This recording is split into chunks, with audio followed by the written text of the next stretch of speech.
G'day guys, welcome back to Supercoach or DR and welcome to the round 13 stock market video. Hope you've had a cracker of a week so far. We have a big week in front of us in regards to trading. It's the second week of the buy period, 2 more weeks to go after this one. I'm looking forward to getting through it, but we do have some must trade out options this week. Unfortunately, if you're a Matty Crouch owner, he's done for the season. Got to get him out. Harley Reid, out for 2 weeks with suspension, also got his buy, so out for 3 in total. I think we probably move him on. Are you a fan of Tommy Green? Provides excellent value this week, has now had his buy, so no more buys to come. Do you look to grab Tommy? Are you a fan of the Chad? He's a pod at the moment, but I think his ownership will certainly rise. Again, another one that's come off the buy, one that we are dubbing one of the big 7 this week. And then we've got Will Dawson up the top. Does he play? There's been a few rumours that he'll potentially line up in our forward lines this week. So we'll talk a little bit about him and some of the other options we can look to downgrade to this week. But unfortunately, like previous weeks, the cupboard is pretty bare. One extra symbol you'll see this week is a smiley face. If you see a smiley face next to a particular name, that means that they've already had their buy and you are good to go. My recommendation would be to look to trade in players that have already had that buy. But again, if you're keen on someone that's got around 14 or 15, you can go there. But ultimately, I think that's the sort of strategy that we need to look into. I do have a couple of extra slides this week that my man Janath has prepared for us. Elite stuff there, some of the best data analysis that you will see on the midfielders this week. So hope you enjoyed that. But apart from that, guys, I'm going to keep the intro pretty quickly. Let's get into it. You know where we start, the 500k plus defenders. Let's get into it.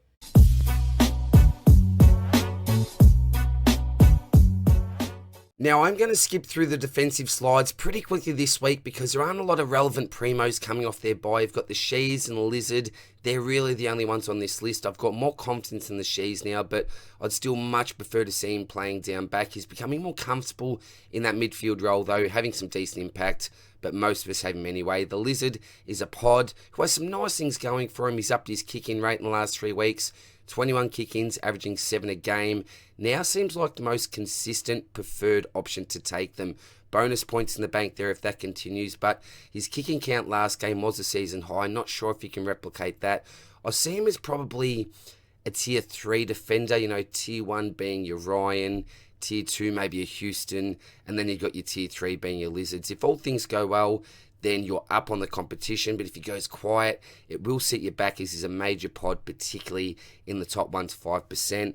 All the other players do present some upside here. You got Holmes playing really well in a new role, but may receive some attention coming up. You got Wanganeen Millera, really nice Marvel run coming up, one of the silkiest players in the comp. Dale, one of the best kicks to handball ratios going around, matched it with some of the best efficiency in the game. It's actually hard to believe this bloke started as a sub earlier this year.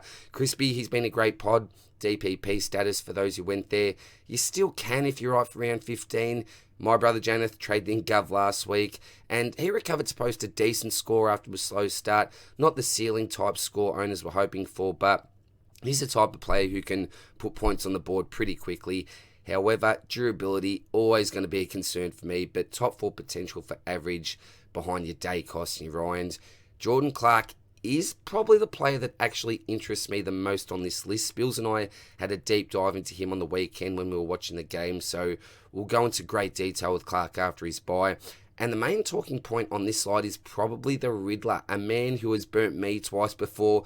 Often looks so good, then bad things happen, he gets injured, concussed, or all of a sudden plays a lockdown role. Durability always going to be a concern, but there also is a lot to like. His intercepting has been great, taking most of the kick-ins, using the ball well, looks really reliable and solid in the role, confident in his body with the way he's flying and competing for marks. You could wait another week and purchase after the buy, but he is at the top of the list and you won't be getting him at his lowest price point. I'd be happy for people to jump on, as with only half the season to go, the upside just outweighs the risk in my opinion, but not by too much. Dacos broke records again on the weekend. Looks set to give the Brownlow a red hot crack again this year. No discussion needed. Simply must have, and a dead set superstar of the game. You can't really knock him about those contested possessions anymore. Next, got a couple of Hawks teammates in Sicily and Amon, both pods. Sis actually hasn't been as bad as what I thought looking back through the scores, but there are options that present more upside for me. Same as Amon.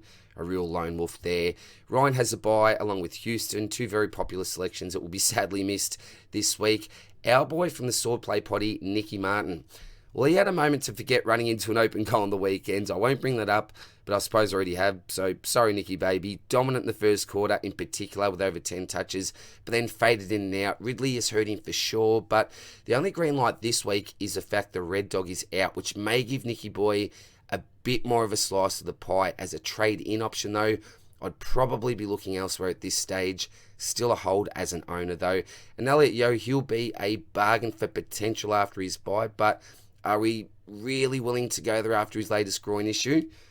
I think it would take a brave man or woman. On to the defenders, 250 to 500k. Up the top, we have Colton McKercher. Looks set to continue his stint on the sidelines, which is very unfortunate if you've been holding him. Hindy, he's been playing out of his skin with hunger I've never seen before, so kudos to the man. Salem's worked out well with 90 plus if you went there. Ship has probably sailed, though. In saying that, his break-even suggests that this is still a fine week to go there if you're a fan. Williams is playing well in his new forward role. A hold for now, and then he could flip. Got the role reversal symbol on him. Comben, again, an easy hold. Decent pairing with, say, a Dawson. Fisher, I actually view as our potential F4 to F5, but could be even a defensive stopgap just for now. You can see the smiley face. He's got no more buys to come. Roller's superb, Colby's still out, she's now in the middle, great DPP to swing, and I am a very happy owner. Doesn't look like scoring under 100 at the moment. And yes, you can blame me for the jinx if he does stink it up. Graham finally got a game. His break-even is in black, which is pretty rare. Both he and his mate below Closey are fine to trade out. They've got the bye next week, so I'm actually moving on Closey in preparation for that. He could lose cash. It may not be a lot. Team dependent if you want to trade, if you want to hold. Maybe you're prioritising moving dead weight, which is more than okay. Sadi could be a bargain at just over 400k if you can find some of his early 2023 form. Lockie Whitfield, he'd be such a painful own, so I can't recommend him. Just ask George. He's got tag games incoming as well, so no for me, but he does present great value for potential, and when he doesn't get tagged or cop a weird injury, he usually scores really well. Coming off his bye is a big bonus, so go there if you believe in him and have a good heart. And Mr. Tom Stewart, a big fall from grace. His last Supercoach scores read 77, 108, 62, 104, 84, 74, 110. Ridiculous because he scored 50-odd points in the last 5 minutes. And then a 76 last week. A big fat no from me. Sorry, Tommy. On to the defenders under 250k. Up the top, we have LACH. He's coming off his bye, played a ripping game the week before. A Leo Barry type moment in only his third game was great to see. Looks super impressive. The one and only concern for mine is job security. With Buckley out again, we still don't know where or even if he fits into the team when Buckley returns. If you could guarantee me that he plays the next three, I'd be all over it, but I'm just not sure. It's either this week or never. In 2024, we don't have time to wait because the risk increases and the value decreases. I don't love this one. Sorry to disappoint if you can, but hey, if he keeps his spot with, say, Buckley, Taylor, Himmelberg and co, he's doing very well, and having defensive cover like Aaliyah would feel very nice. So, yeah, it's a tough one. Looking into the future, I don't know if he can keep his spot, but we'll have to wait and see with that one. Bit of gut feel maybe. Harry Edwards, another option if he's named, but look, his average actually exceeds Aaliyah's, but probably still a pass for mine. That may be harsh, but he's almost 200k. Just doesn't really appeal to me. Toby Pink, he's a hold coming off his bye, but may even be omitted. Who knows? Lloyd Johnson looks like a talented player, bit of X factor, but again, at over 190k, the ship sailed there, and I feel the same with Charlie Dean also. At 123k, he'd be a fine pick if selected, but not the inflated price, so almost looks like a bit of Aaliyah or bust. On to the midfielders, 500k plus. Now we have a special set of slides this week for who we are dubbing as the Big Seven. These are 7 premium mids that are coming off the bye that are absolutely right for the picking. And Janath has helped us out big time here. So I'll fly through the next couple of slides and then get into these Big Seven. Bont went to another level in the fourth quarter last week, did everything he could to will his team over the line. It was the definition of domination and ended up leaving Dacos for dead. What a game it was. I only mentioned a couple of weeks ago that I've just got a feeling in my bones that he'll go berserk in the next couple, and here we have it. In the last quarter alone, he collected 14 disposals, almost half of those contested, laid 5 tackles, had 5 clearances, a contested mark, and a goal. If you don't have him, get him in. It's as simple as that. I said I'll fly through, and then I just felt that love for Bond, so let's turbo through it. Led all of a sudden becomes relevant with the news that Crouch is out. You could go back to well if you think he's the one who picks up the slack. That 3-rounder doesn't really inspire, though. Sam Walsh is a frustrating own because he gets so much of it, but he's been an absolute butcher lately. But glad to see he had a 70-point second half and finally outscored Dawson by a margin. So, yeah, a nice week for me there with Sammy Walsh. Jack Steele did not touch the ball in the first quarter of the game last week, and as a pure CBA mid, it's just not good enough. But he did bounce back to get a very respectable score, but that was mainly based around his tackles. His disposal count was low, so no real interest from me. He's owned by a fair few of the top 1% coaches, and a player that I'm more than comfortable to anti-pod. Will Day, he's a ripping player, super talent, has a nice run coming up over the last month for midfielders, 142, 117, and 107 in his last 3. Again, I think that's one for Lone Wolves. The horny one has a bye this week, but a hold in current form for me. Matty Crouch is a must trade out, which is super unfortunate. Going for the season, but at least he's been a successful starting pick for owners. He's made some solid coin, provided some fantastic on-field scores. I think we just need to thank him for his services and unfortunately move him on this week. Track, he hasn't done anything to really scream pick me. He's got the bye next week, so not really an option at the moment. And a shout out to my man, Shane Barker. He's dubbed the last man on this slide the Noah Coaster. Absolutely love that because it's so true. Since round 5, if I may, scores of 155, 50, 151, 92, 70, 149, 55, 150.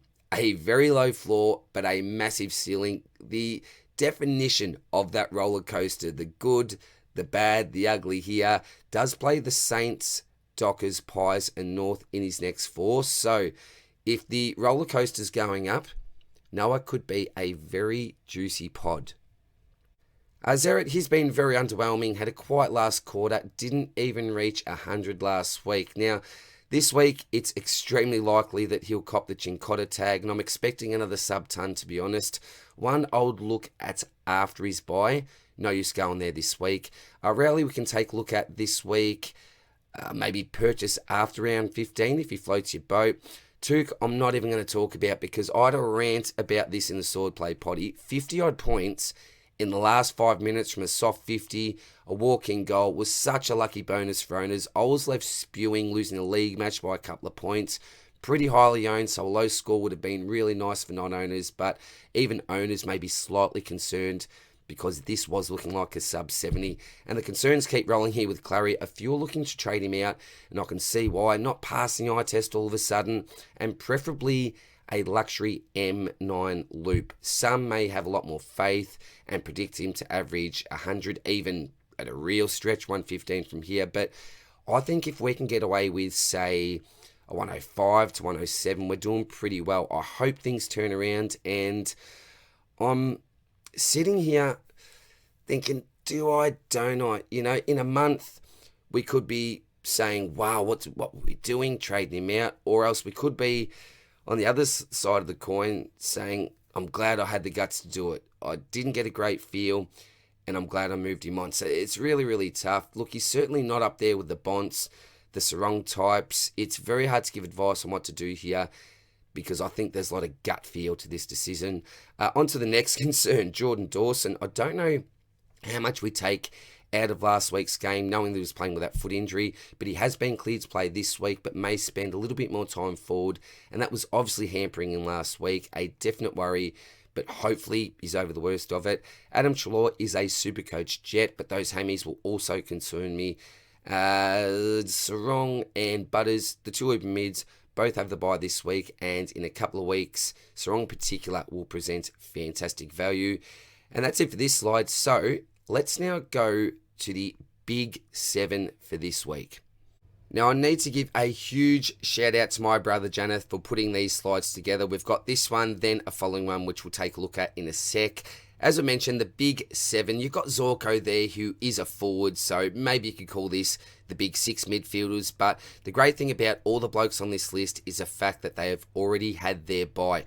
We want to look to invest in players that will not need to miss another game. So we'll start with Lachie Neale here, 614,400. When you look at that 2024 average, it's probably going to surprise you. For mids only, that is the 4th highest. He's actually averaging more than Zach Merritt, if you'd believed or not. He's had 8 tons in 2024, 80% of his games there. 2 of those tons have been 130 plus. That's been the last 5 weeks with 2 160 type scores. You can see that high score there with 168, that floor score of 71. 3-round average is 117.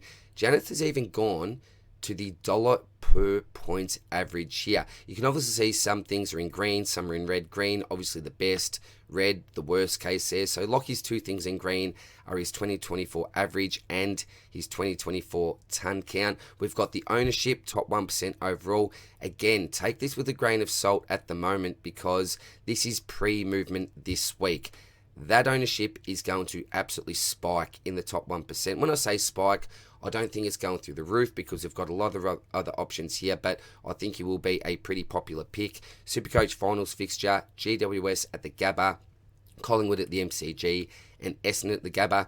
So that seems pretty friendly for Lachie Neale. Dunkley obviously shares that same fixture there.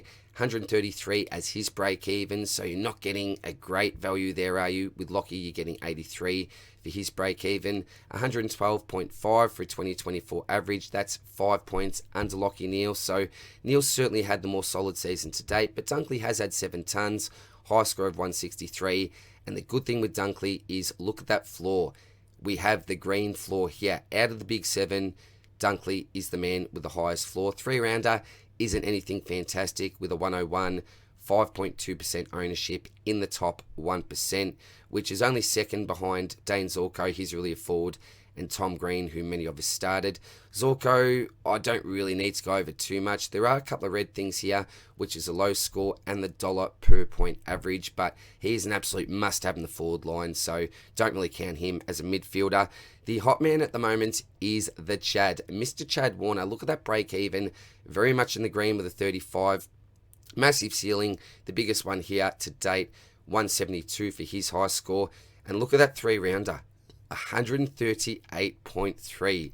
Wow, the big question here is, can the Chad maintain it? He's been kicking bags of goals. I don't know how sustainable that's going to be. Only 1 game this year where he hasn't actually impacted the scoreboard. He has had a stretch of 3 games under triple figures. If you look at his last 2, it's looking really nice. So if you think he can maintain it, you could go for it. But what we will do in a sec is take a look at these blokes' fixtures from here until the end of the season.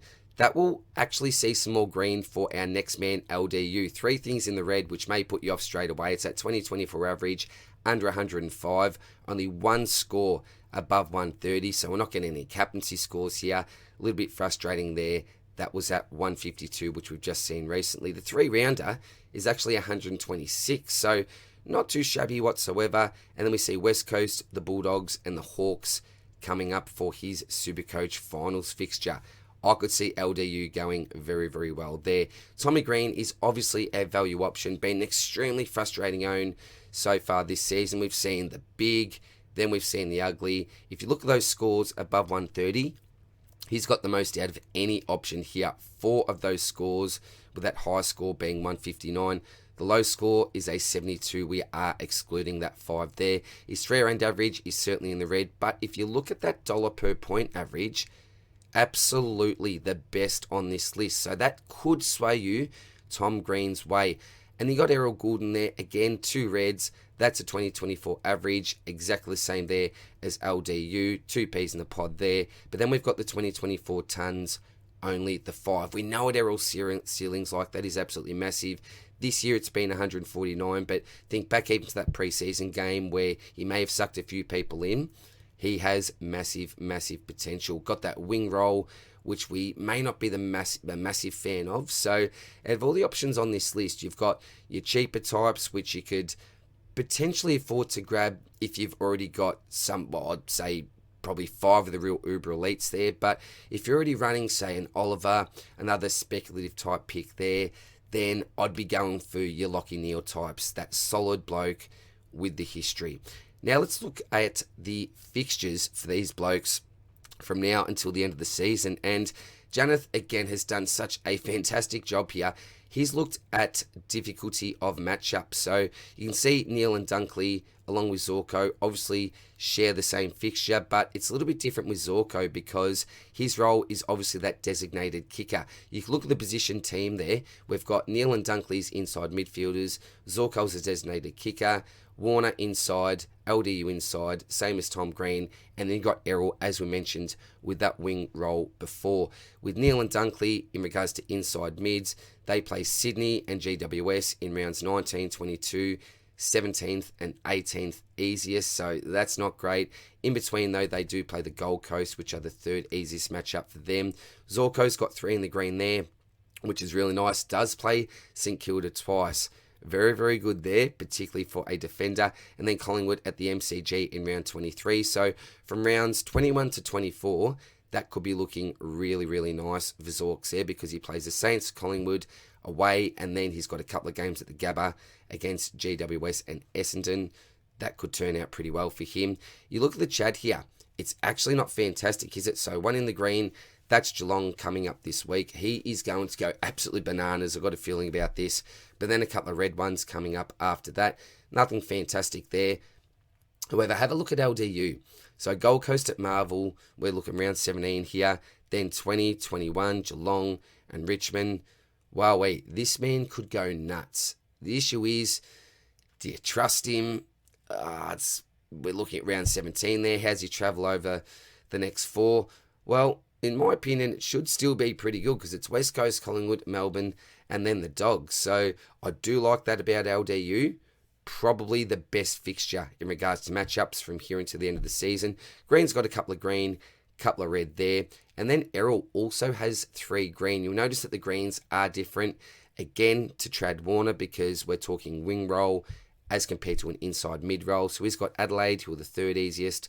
Port, who are actually the easiest. A little bit of surprise there, but that's why we love this data and the hard work from Janath. And then Adelaide at the SCG to finish off the season are the 3rd easiest matchup. So take your pick. Personally, I am going with Lachie Neale. I think next, if you're looking just at pure value, you're probably looking at Tom Green. Chad Warner, for me, has a bigger ceiling, potentially the most upside here. Errol, if he gets on fire, could do really well in that wing role. And another thing with Errol is his time on ground. I think it was something ridiculous in the 90s, high 90s the week before. So the more minutes you play on field, obviously the more chance you've got at scoring. So don't mind Errol there, but certainly not my favourite selection. LDU, if you're looking for a pod with a really nice run home. And then Josh Dunkley as well. Probably prefer Neale, but he's been sold enough. And as we saw before, has the highest floor. So that's our quick discussion on the Big 7. Thanks to my brother again for these slides. Who are you going to pick? Plenty of options this week. On to the big boys in the ruck, and this line just continues to confuse me outside of Max Gawn being the clear number 1. One week I think the R2 is Rowan, next week it's English, and lately it's been Grundy. And clearly if you're looking for a ruck this week, it's got to be Brodie's playing Conway at the SCG. We won't have to worry about a bye. Both English and Rowan will miss another game. He loves the SCG, although he doesn't play a stack of games there from now on. But that's not a major concern. I actually got Nettie Moyle in last week, but the ship has sailed there. Witts is confirmed out for this week, so I took a slight risk. It looks like it's paid off. I'm hoping for a 90 plus against Rowan, and then I'll ship him off after that. And the ruck merry-go-round could also continue for those crazy people going Straunt from Adelaide. Just on another side note, Sweet I haven't even included here because he's pretty much dead anyway. Sherry comes off the bye, but now goes from the easiest ruck fixture to the hardest. So some red flags there, no thanks to me. Cameron to Koenig, both pods, but both very risky. Maxi speaks for himself. Dogger has the bye. And then he got Rowan in English. As I said, very hard to split. English seems more consistent with his scoring range, whereas Marshall has shown a much higher ceiling, yet lower floor in 2024. English scored really well last week, which could put him slightly ahead.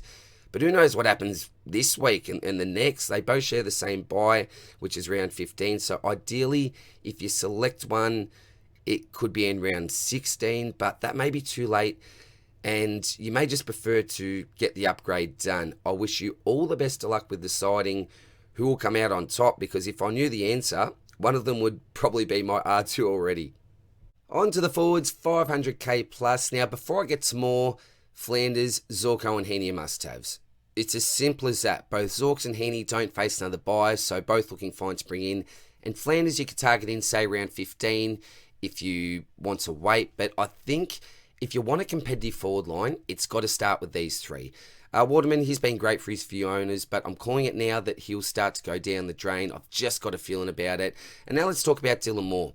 What a game this was. Very happy for George and fellow Moore owners. We've seen the ceiling a couple of times this year, and did he hit the roof this week? Absolutely filled the stat sheet, and this score could have been even bigger. A roller coaster pick, but reached some great heights last week. 27 touches, 10 of those contested, 3 tackles, 3 clearances, 2 direct goal assists, and a lazy 5 goals won. Outstanding. What a performance it was, and all of a sudden, looks like a really nice short-term pick. I really like his fixture over the next month. He's got the round 15 bye, so he is guaranteed to miss a game, which is frustrating. But after GWS this week, he has a bye, then plays Richmond, West Coast, Geelong, Freo and Collingwood. So with that low break even, you could go there this week, or possibly play an extra, 15 to maybe 25k after the bye. The red flag here is consistency and floor. His scores over the last 5 read 140, 76, 66, 73,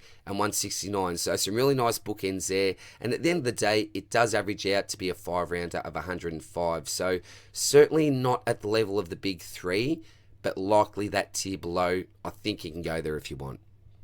On to the forwards, 250 to 500k. Up the top, we have my man Kyle Lohmann, fresh off his bye and now entrenched in the best 22.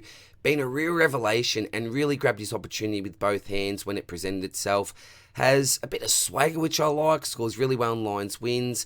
We don't invest, but owners would be holding 100% and hoping to jag a decent score from him when he plays the Dogs this week.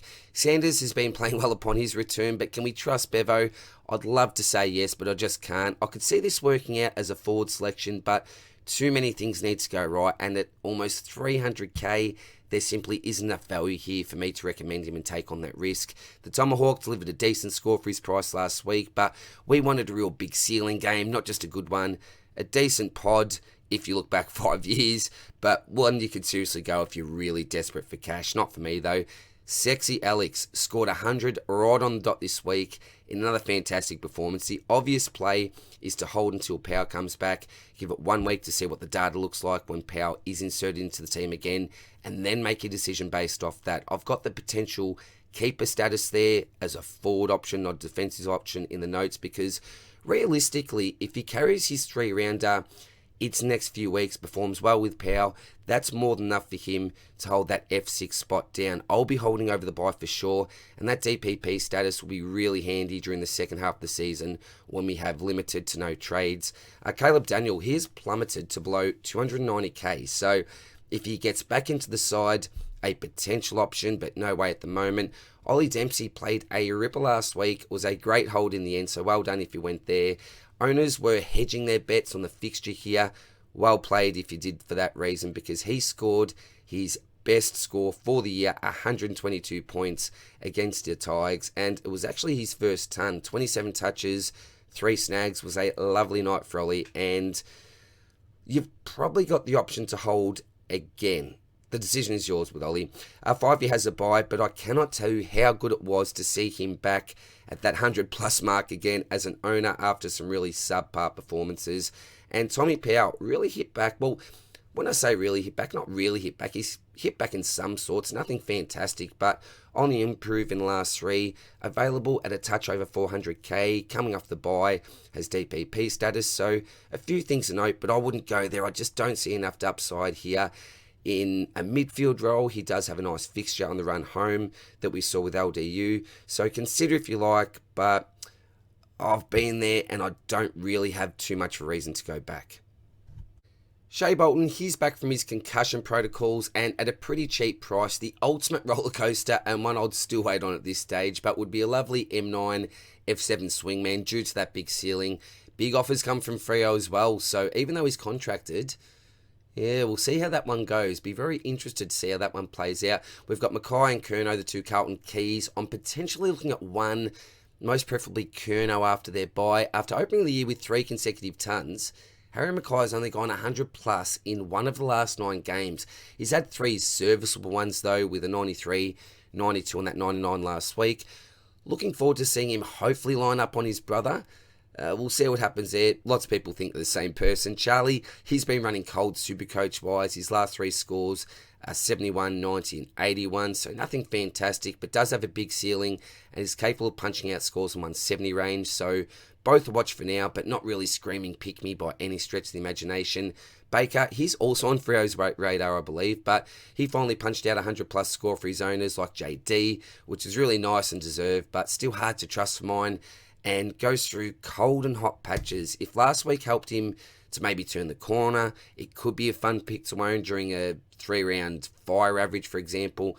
But a dead cold 3-rounder, that could be a rank killer. So a risk versus reward selection for sure, but probably more risk in my opinion. Sam Darcy is most likely a trade-out option as he'll be missing for 3 weeks, 2 with suspension, 1 with a bye. He won't lose cash this week, so you can hold if you've got enough on field and want to wait for options potentially next week. For most though, an easy one to say goodbye to. He's been a fantastic rookie for us though, helped to get me through some very tough times up forward. McRae and Darcy Wilson, I'd almost have in the same bracket. McRae's last 6 read 79, 81, 86, 92, 60 and 101. And Wilson's last 6, they read 88, 126, 90, 75, 81 and 54. So to be honest, Wilson's scoring has been a little bit more impressive. Well, good to see McRae hit the ton last week, but for me, both potential in that chopping block. And Jai Caldwell is still a chance to end with a top forward average from here. One we don't look to invest in now, but certainly an option to complete your forward line with after his bye. I'll be watching him closely this week, and if he performs well, he could very much find his way into my side come round 15. And we'll finish off with the forwards under 250k. At the top of the list, we have Will Dawson, fresh off the bye and now officially on the bubble.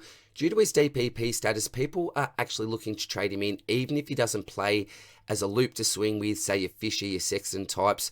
That with the added bonus of potentially getting some more games during the second half of the season, if he doesn't even play this week. That's sort of worst case scenario, I suppose. Best case is he keeps his spot, scores well, and we can use him to even access a luxury upgrade after your team's complete. Now, to be honest, Will has had a few goals kicked on him in his opening 2 games. But on the bright side, or not, I'm not too sure, they are trolling him up forward from all reports. Now, that's good because a spot may be open to him and he's got a crack to maintain that position, but bad because he will be a forward that plays for North. Pretty simple, but on the plus, he could cover for the next 3 buys if he does keep his spot. May save you from a potential donut. And at the end of the day, a 40 to a 50 is better than a 0. Logan Morris, he's already had his buy, which makes him a slightly relevant pick. Seems to have good job security, but I really think the ship sailed here. Not a Supercoach friendly role, needs to score goals. Lockie McNeil played in round 1 for a score in the low 40s. Then had to wait a fair while, only came back last week for his second game as a sub. Came on early to score a very respectable 80s, priced under 150k, but only the 11 touches. Most were effective though, kicked a couple of snags. Harms is out, which opens up a spot, and he may be putting his hand up for it, but I don't rate his job security overly highly. Bevo is so unpredictable, as we know, but if you've got more trust than me, you can go there, but the sub risk is very much still a worry. Toby McMullen, now on the bubble after 2 sub-affected games, played in round 0 and then had to wait until round 11 for his next opportunity. So a little bit similar to McNeil with the timelines here. He scored a 65 last week. Look, he could be an option. The most impressive thing here is the fact that he laid 9 tackles. That's massive. If he keeps his spot, you could go there, but still an obvious sub-risk as we know. But I'll tell you what, if he is named this week, starts in the 22, he could be a decent shout. As you can see, the ship has sailed on most of the other options here, and we aren't blessed with a bunch of solid downgrades, so he does need to be considered. Nice points per minute, unfortunately lacks DPP status and a forward only, but if you want to go there, if you need a downgrade, I say wait for the team sheets and select him if he's not the sub. Brucey, he's been a solid selection to date. I think he holds his spot when we get a couple of guys back. The first bloke to probably go is his mate down the bottom of the list on the bubble in Shadow Brain. I actually like the look of him, but the sub risk and risk of omission is way too much of a concern, so I don't see him holding his spot this week. Jolly Boy, he was pretty solid, particularly in the first half, but did fade late when playing forward at times. A little bit similar to the week before, but seems like a good selection. Has some nice DPP, should hold his spot at least up until the bye. Again, the ship has sailed here though. Harvey Harrison was disappointing last game after scoring really well in his 2 games prior to that weren't sub-affected, but no real impact for his 42 points. Just the 10 touches, only 3 of those kicks, and a couple of tackles, so a pass for mine. And I've got the new symbol for Hugo Garcia. It's the lost symbol, because it seems like this bloke has fallen off the face of the earth. Lots of trading him out, and I can see why, but I'd love to squeeze just another game or 2 out of him if possible, but not looking likely unless Rossi Boy has a big change of heart. So that's it for now, guys. All the best of luck with your trade-ins and your trade-outs for this week, and I'll see you soon in the next one. Cheers, bye.